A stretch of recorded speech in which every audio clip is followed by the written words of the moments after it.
Kalingap Edo ngayon lang sinabi ito tungkol sa kanyang mga beneficiary.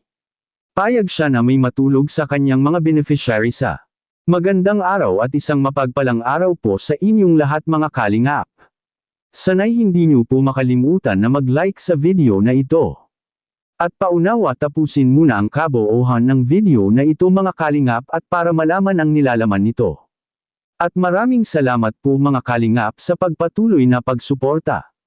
At paki-subscribe po mga kalingap kay Kuya Val Santos Matubang at kay Ate Edna Vlogs at Rob Matubang maraming salamat po. Kalingap Edo ngayon lang sinabi ito tungkol sa kanyang mga beneficiary. At payag siya na may matulog sa kanyang. Pero bago yun ay pag-usapan muna natin mga kalingap.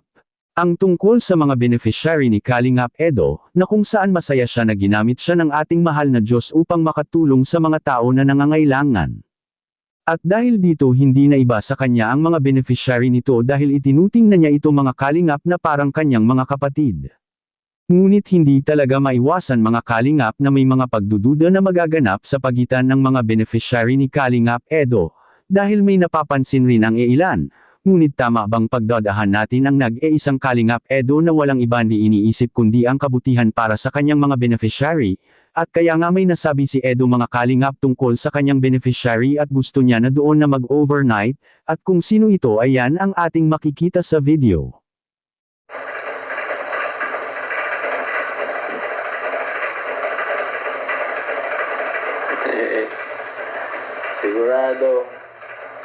Sigurado ba matutuwa ka sa sobrang saya ng vlog ko kanina sa kahapon, kalahana, sobrang saya nun. Wala na akong masabi, basta the best yun, isa yun sa the best na vlog ko nagawa.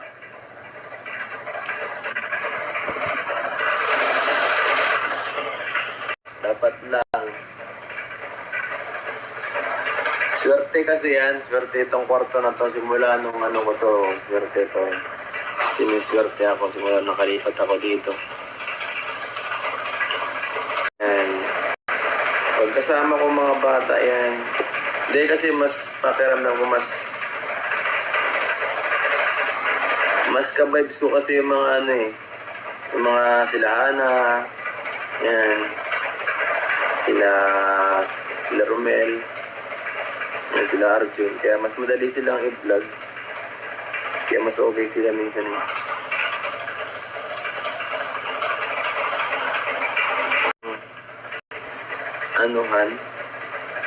hindi na masyadong kailangan gawa ng content idea. Sila na mismo talagang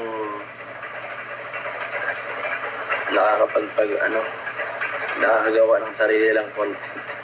Ma'am Imelda, hello po tita, na makakasama mo. Actually, pwede natin papuntahin minsan dito yung ibang mga bini, kaya nila Jubilin. At pwede naman sila dito mag-stay kahit isang gabi, salba, Sabado or Friday, para makapag-vlog kami, sabasama. Pwede. Tama yan, good idea po yun, good idea.